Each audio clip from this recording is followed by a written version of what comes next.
두 번째, 만약에 여러분들이 이런 점포 경쟁력을 갖췄다면 이제 비로소 프랜차이즈 사업을 시작을 할 수 있는데, 그 프랜차이즈 사업을 시작하기 전에 뭐를 해야 되느냐, 바로 비즈니스 모델을 먼저 만드시라는 얘기입니다. 어떤 비즈니스 모델? 가맹본부와 가맹점의 역할을 분리하는 비즈니스 모델. 자, 여러분들이 빵집을 하고 있는데 혼자서 했단 말이에요. 이때는 본사가 없어요.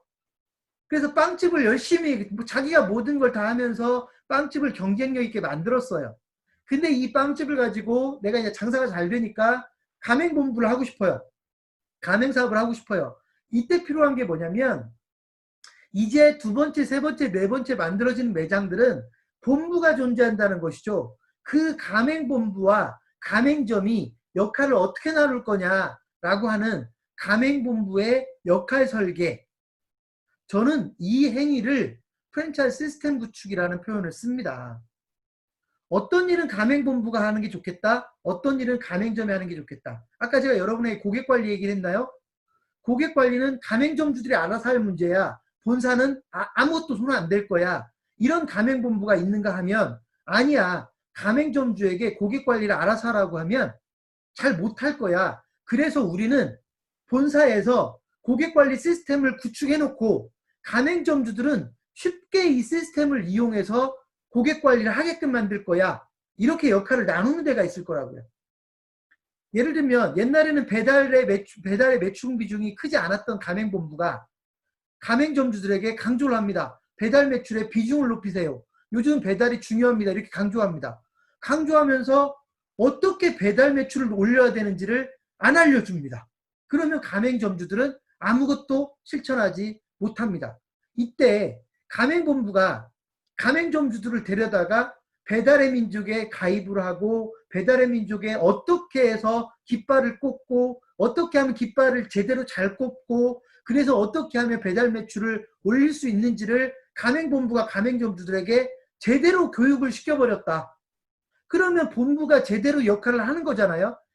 그러면서 가맹점의 배달 매출이 올라가는 거거든요.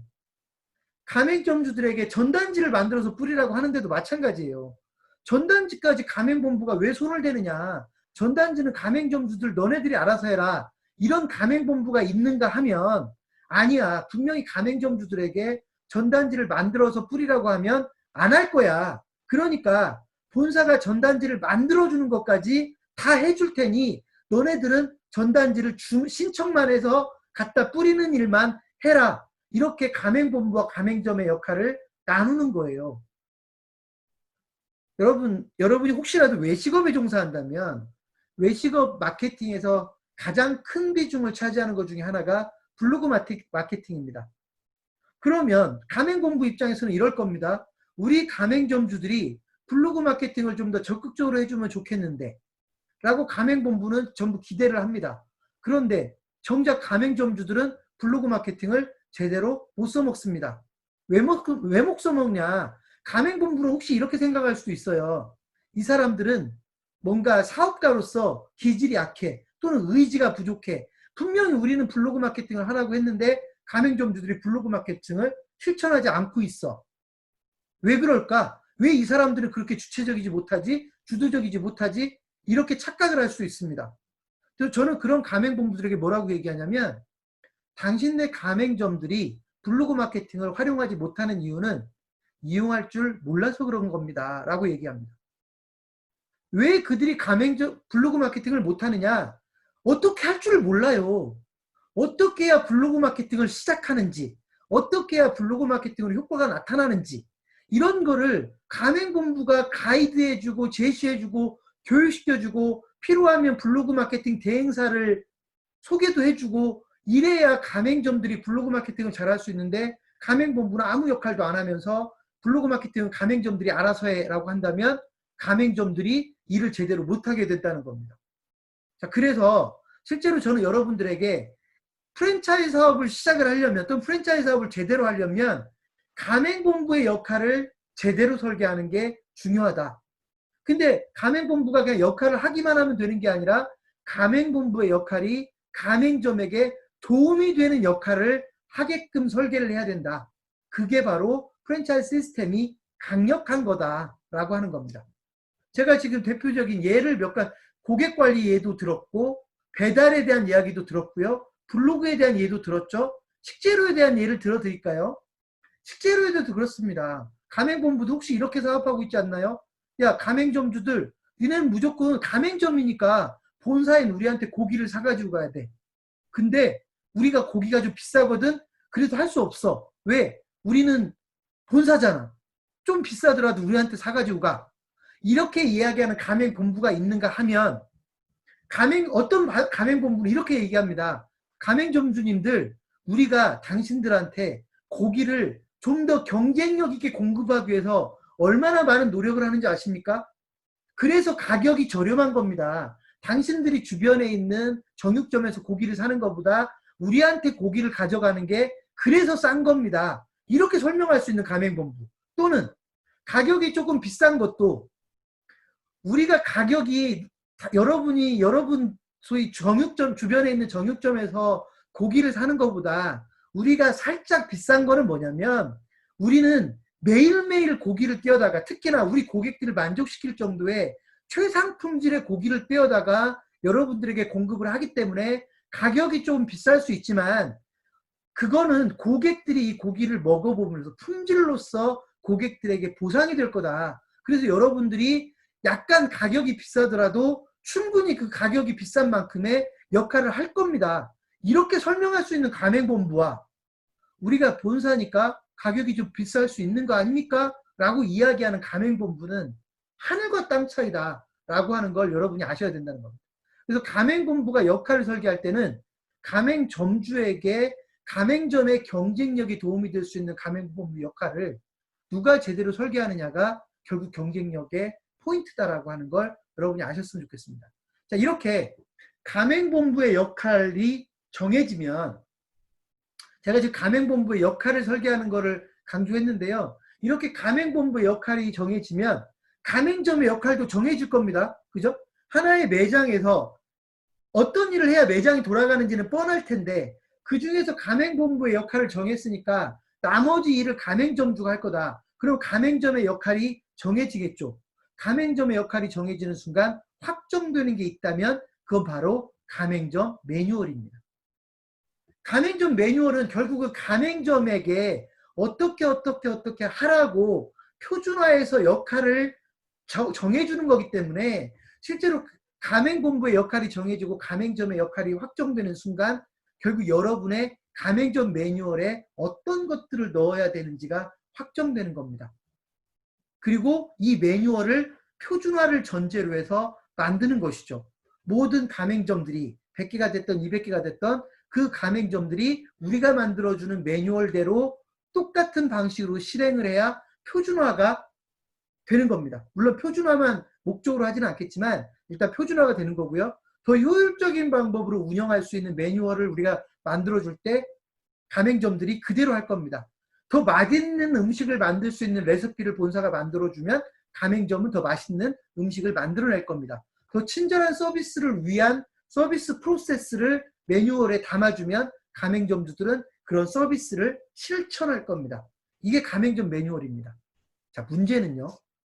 여러분들이 지금 가맹사업을 시작하는 단계에 있다면 저는 여러분들에게 너무 완벽한 매뉴얼을 만들라고 하고 싶지 않습니다.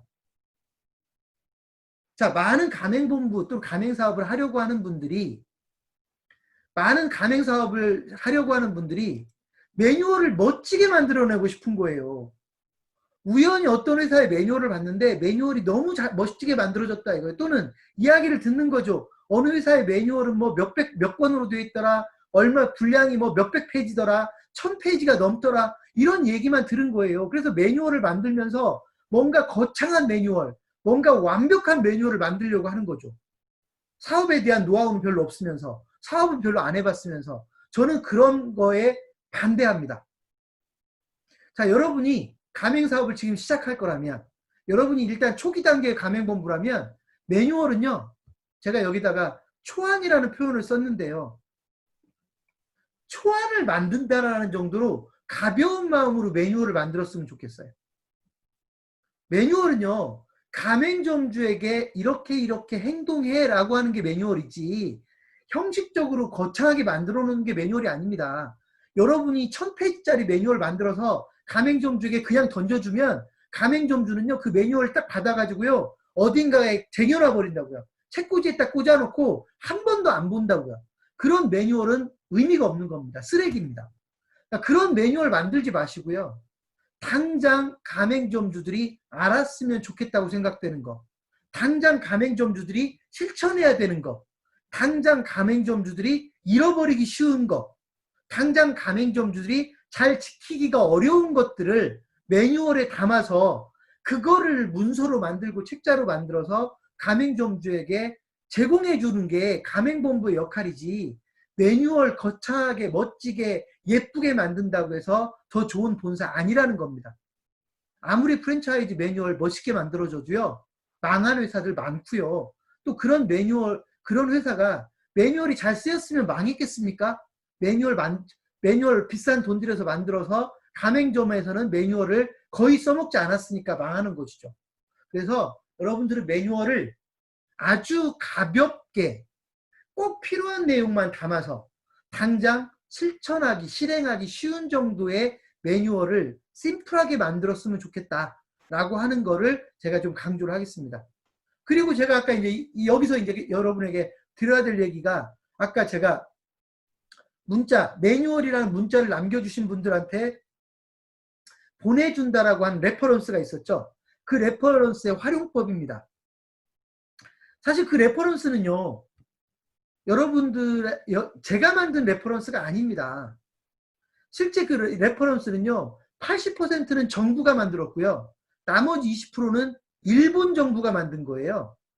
뭐냐? 여러분이 프랜차이즈를 만들어야 되니까 자꾸 프랜차이즈 샘플 매뉴얼을 원해요. 그런데 프랜차이즈 매뉴얼은 어떤 특성이 있냐면, 제가 만든 매뉴얼도 여러분에게 드릴 수가 없어요. 왜냐하면 제가 A라는 프랜차이즈 회사의 매뉴얼을 제가 만들었다면 저는 그 A라는 프랜차이즈 회사의 의뢰를 받아서 만든 거잖아요. 제가 만들었으니까 여러분에게 줘도 된다면 A라는 회사는 어떻게 됩니까? 그래서 매뉴얼을 여러분이 구하기가 어려운 거예요. 주인들이 있으니까.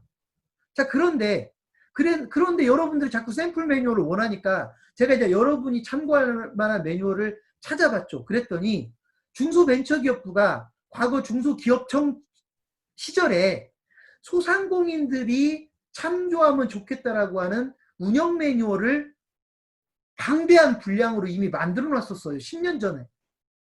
그래서 그 10년 전에 만들어진 중소기업청에서 만들었던 그 10년 전에 만들어진 소상공인 운영 매뉴얼을 여러분이 프랜차이즈 매뉴얼을 만들 때 잘 써먹으면 좋은데 그 자료들이 있는지조차도 모르더라는 것이죠. 그래서 그거를 여러분에게 보내주겠다. 근데 그거를 책으로 만들어진 게 지금 있겠습니까? 당연히 없죠. 그래서 PDF 파일로 되어 있는 자료를, 그게 4개짜리입니다. 4권짜리의 자료를 여러분에게 보내주겠다. 이게 첫 번째 레퍼런스고요. 두 번째 레퍼런스는 뭐냐? 근데 중소기업청에서 만든 레퍼런스는 매뉴얼, 운영 매뉴얼은 프랜차이즈 매뉴얼이 아니란 말이에요.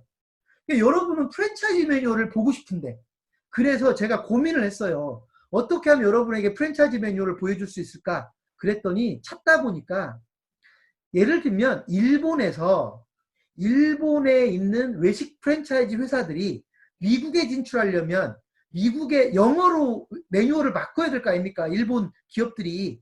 그래서 일본에 있는 그 외식 기업들이 미국에 진출할 때 매뉴얼을 참고하라고 일본 공공기관에서, 제트로라고 하는 일본 공공기관에서 외식 프랜차이즈 매뉴얼을 영어로 만들어서 공개를 해놨더라고요. 그래서 제가 그 자료를 여러분에게 제공하겠다는 겁니다. 여러분은 그런 자료가 있는지도 모를 수 있지만 제가 보기에는 일본 정부가 나서서 일본 외식 기업들을 참고하라고 만든 자료이기 때문에 꽤 잘 만들어져 있어요. 그런데 너무 두껍지도 않아요. 그래서 이 프랜차이즈 매뉴얼을 여러분에게 드릴 테니 프랜차이즈 매뉴얼을 잘 참고해서 여러분 매뉴얼을 만들었으면 좋겠다. 자, 그런데 문제가 뭐냐면, 약점은 뭐냐면 그 일본에서 만들어진 매뉴얼은 영어로 되어 있다는 거예요. 근데 그걸 제가 번역해서 드릴 수가 없으니까 일단 영어 원문으로 드릴 테니 적어도 여러분들은 이걸 어떻게 활용하냐면 프랜차이즈 매뉴얼은 이런 내용들로 구성되는구나. 이런 내용들로 프랜차이즈 매뉴얼이 완성된 거구나라고 하는 거를 참고해서 보시고요. 실제로 여러분이 매뉴얼을 만들 때는 어떤 자료를 주로 참고하면 좋냐면 중소기업청에서 만들었던 소상공인 운영 매뉴얼, 그게 거의 한 800페이지 이상 되는데요. 그 800페이지나 되는 것 중에 여러분들이 필요한 내용이 있으면 갖다 좀 쓰세요. 정부에서 만들었으니 정부가 저작권, 여러분이 그거 좀 갖다 썼다고 해서 저작권 위반이라고 고발하지는 않을 것 같으니까 실제로 여러분들이 그 자료를 활용해서 프랜차이즈 매뉴얼을 잘 만드시면 여러분이 원하는 프랜차이즈 매뉴얼을 훨씬 쉽게 만들 수 있지 않을까. 대신 두껍게 만들려고 하지 말라는 겁니다. 여러분이 매뉴얼을 두껍게 만들려고 하는 순간 여러분은 엄청난 스트레스에 부딪히게 되고 비용이 커질 수밖에 없는 겁니다. 그래서 매뉴얼은 100페이지만 만들 수도 있고요. 심지어는 100페이지보다도 더 얇게 만들어도 매뉴얼로서의 가치가 떨어지지 않는 거기 때문에 당장은 여러분 가맹점들이 꼭 알아야 된다고 생각되는 매뉴얼만을 매뉴얼에 담으려고 노력하시라는 얘기입니다. 자, 그렇게 매뉴얼을 만들면 이제 가맹사업이 준비가 되는 건데요. 그 다음에 이제 가맹사업, 여기까지 끝나면 가맹사업을 하기 위해서 뭐가 필요하냐. 여러분들이 또 한 가지 되게 궁금해하는 것 중에 하나일 텐데 가맹계약서를 만들고 정보공개서를 만들어서 공정거래위원회에다가 등록하는 겁니다. 자, 그런데요. 제가 이 부분은 되게 심플하게 끝내겠습니다. 뭐냐. 사실 가맹계약서를 만들어서 정보공개서를 만들고 공정거래위원회에 등록을 해야 가맹사업을 할 수 있는 건 우리나라의 법률이에요. 그러니까 이 절차를 밟지 않으면 공식적으로는 가맹사업을 해서는 안 되고 이 절차를 밟지 않고 가맹사업을 하면 불법이란 얘기죠. 자, 그런데요. 저는 여러분들이 가맹계약서나 정보공개서를 직접 만들려는 시도를 안 했으면 좋겠습니다. 아니, 하면 안 됩니다. 이게 무슨 말이냐. 가맹계약서하고 정보공개서는 공정거래위원회 사이트를 잘 찾아보면 가맹계약서나 정보공개서의 샘플이 있어요. 표준이 있다고요. 표준 가맹계약서나 표준 정보공개서가 만들어져 있어요, 이미. 하지만 저는 이 자료를 바탕으로 해서 여러분들이 직접 만들려는 노력을 안 했으면 좋겠다. 왜냐하면 이거는요, 가맹본부와 가맹점 간의 법률적인 관계를 정해놓는 것이기 때문에 여러분들이 법에 대해서 공부를 많이 하신 분이면 상관이 없지만 법에 대해서 공부를 많이 안 하신 분이 가맹계약서와 정보공개서를 어설프게 만들게 되면 당장 등록은 문제가 없을지 모르지만 나중에 가맹점과 어떠한 분쟁이 발생하거나 또는 가맹사업법이 계속 변동을 하는데 그 변화되는 것들을 못 따라가 버리면 여러분이 엄청난 위험에 접할 수가 있다는 겁니다. 그래서 저는 적어도 이 부분에 대해서는 가맹계약서하고 정보공개서를 만들 때는 그리고 공정거래위원회에 등록을 할 때는요. 이건 전문가의 힘을 빌리십시오.